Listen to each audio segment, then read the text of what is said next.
ঘটনাটা ২০২২ সালের দিকে। আমার ২ হাতের আঙ্গুলে ৩টা স্বর্ণের আংটি ছিল। ২ সপ্তাহ আগের এক সন্ধ্যায় হঠাৎ খেয়াল করলাম আমার হাতের আংটিগুলো কেমন যেন সাদা হয়ে যাচ্ছে। এরকম হওয়ার কোনো কারণ আমি খুঁজে পেলাম না। অবাক হয়ে দেখলাম যে ৩-৪ মিনিটের মধ্যে সবগুলো আংটি একেবারে সাদা হয়ে গেল। ঘটনার আকস্মিকতায় আমি হতবাক। হাতের আংটিগুলোর মধ্যে ২টি আংটি আমার খুবই প্রিয় ছিল। কারণ খুঁজে না পেয়ে আমার স্টুডেন্ট লাইফের কেমিস্ট্রি টিচারকে ফোন দিলাম। স্যার জানতে চাইলেন আমি আজ সারাদিন হাত ব্যবহার করে কি কি কাজ করেছি।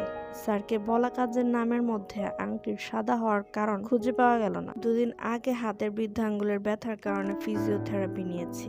ফিজিওথেরাপিস্টকে জিজ্ঞাসা করলাম বিয়ে থেকে এরকম হয়েছে কিনা। তিনিও বললেন যে না, এরকম তো হওয়ার কথা না। ফোন রাখার পর আমার ছেলে হঠাৎ বলে উঠল, মার্কারি থার্মোমিটার ভেঙেছে। তুমি মার্কারি উঠিয়েছ? মার্কারি, গোল্ড, রিয়াকশন শব্দগুলো মাথার ভিতর ঘুরছে। মনে হলো আগে কোথাও শুনেছি।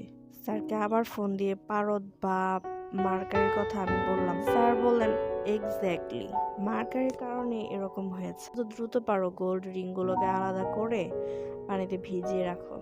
যদিও কাজে হবে বলে মনে হয় না, তবুও তুমি চেষ্টা করে দেখতে পারো। যাদের পড়াশোনার ব্যাকগ্রাউন্ড সায়েন্স তারা অবশ্যই গোল্ডের সাথে মার্কারি বিক্রিয়া পড়েছেন। আমিও পড়েছিলাম, কিন্তু সংসার জীবনে সেগুলো তেল মশলার সাথে কষিয়ে রান্না করে খেয়ে ফেলেছি। আমার ছেলের সেদিন জ্বর ছিল। জ্বর মাপতে গিয়ে অসাবধানতাবশত থার্মোমিটার ভেঙেছে। পারদ এবং কাচের টুকরো বিছানায় পড়ে ছড়িয়ে ছিটিয়ে পড়ে। এগুলো পরিষ্কার করতে যেয়ে বেশ কয়েক মিনিট সময় লাগে আমার। ঘটনা তখনই ঘটে যায় যখন দৃষ্টিগোচর হলো, তখন সব শেষ। প্রায় ১ ভরি ৪ আনার মতো স্বর্ণ অ্যালুমিনিয়ামের মতো সাদা হয়ে গেল। আংটিগুলো ২২ ক্যারেট গোল্ড ছিল, সিঙ্গাপুর থেকে এনেছিলাম। স্যারের কথা অনুযায়ী আংটিগুলো পানিতে ভেজাতে গেলাম। হাতে ধরার আগে ২টো আংটি ভেঙে গুঁড়ো গুঁড়ো হয়ে গেল। একটাকে ভিজিয়ে রাখলাম সারা রাত, কোনো লাভ হলো না। ঘটনাটি সবাইকে জানানো প্রয়োজন মনে করছি। যেসব মহিলারা বা মেয়েরা স্বর্ণ পরেন তারা সবসময় এই বিষয়টি মাথায় রাখবেন, কখনোই মার্কারির সংস্পর্শে গোল্ড আনার মতো ভুল করবেন না। সামান্য অসাবধানতায় যখন তখন থার্মোমিটার ভেঙে যেতে পারে।